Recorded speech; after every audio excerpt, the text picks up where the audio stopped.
Mường khoa hay là ở ấy nhỉ? Bản thân Chẳng... cũng là mù khoa.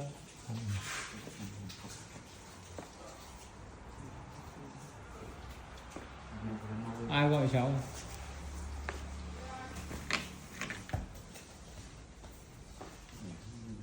Lên đi anh ra. Anh lấy mấy phân anh? Then 1 hay là then 2 anh? Đấy thêm 1,5. Then 1,5 à? Then 1,5 cái đấy đấy. Cái đấy hay là lấy cái to hơn? Cái này như Vì mỗi cái kiểu người dân gọi một kiểu. Đấy, sang bên này, sờ tay sang bên này. Đấy.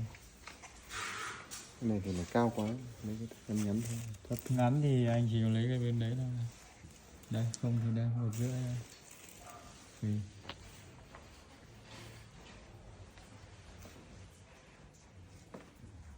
Hôm nay nước đục hay trong anh?